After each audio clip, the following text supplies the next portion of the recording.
semuanya, perkenalkan, nama saya Dwi Kartika Yulistanti. Saya merupakan mahasiswa PPG Prajabatan Gelombang 2 tahun 2023 Universitas Jember. Pada video kali ini, saya akan membahas mengenai refleksivitas dan aktivitas literasi. Dalam video pembahasan mengenai digital storytelling ini, saya akan membahas 3 pertanyaan. Sebelum kita membahas ketiga pertanyaan tersebut, saya akan mengawali dengan pembahasan mengenai refleksivitas.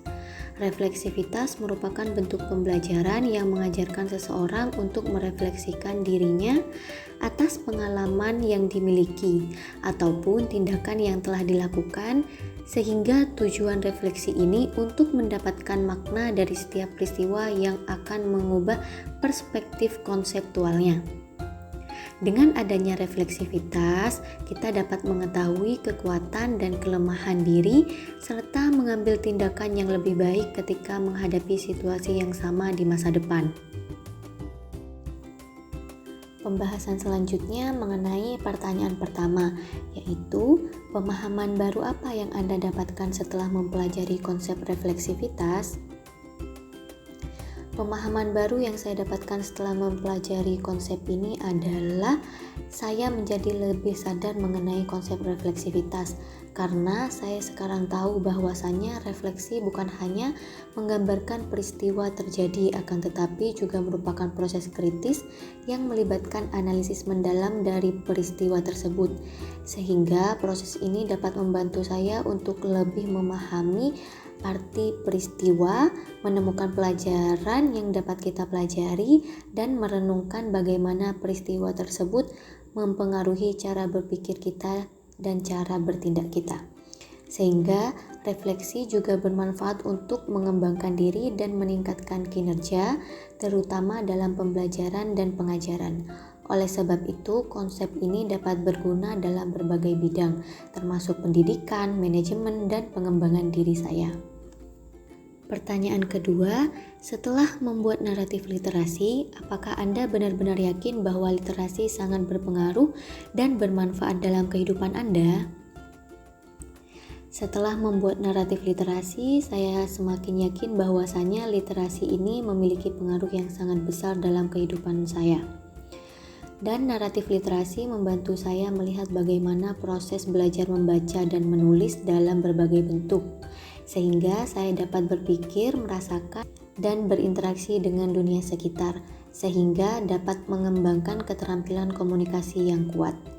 Literasi tidak hanya menjadi keterampilan teknik, tetapi juga alat untuk menggali pemahaman, membentuk identitas, dan mengembangkan empati.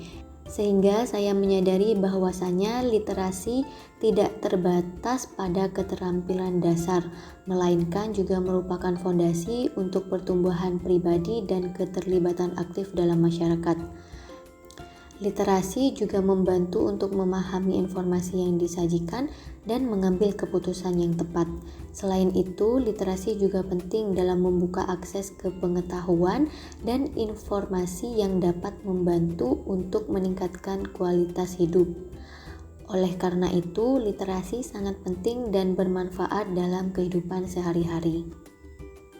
Pertanyaan ketiga, sebagai seorang calon guru, hal apa yang paling ingin Anda lakukan untuk berkontribusi dalam membudayakan literasi di lingkungan Anda? Sebagai calon guru, hal yang paling ingin saya lakukan untuk berkontribusi dalam membudidayakan literasi di lingkungan saya, yaitu saya ingin berkontribusi dalam membudayakan literasi di lingkungan sekolah, dengan cara membuat lingkungan pembelajaran yang memotivasi dan mendukung perkembangan literasi peserta didik. Selain itu, saya ingin menjadi fasilitator yang dapat memahami kebutuhan literasi individual dari setiap peserta didik dan memberikan dukungan yang sesuai, mendorong minat baca dan menulis dengan menerima materi yang relevan dan menarik, serta memberi peserta didik kesempatan untuk berinteraksi dengan berbagai jenis teks. Oleh sebab itu, melalui pendekatan ini, saya berharap dapat menumbuhkan minat dan kecintaan peserta didik terhadap literasi, sehingga mereka dapat memulihkan keterampilan ini sebagai bagian penting dari kehidupan sehari-hari mereka, bukan hanya sebagai tugas sekolah saja. Sekian dari saya, terima kasih sudah meluangkan waktunya untuk mendengarkan. Sampai jumpa kembali.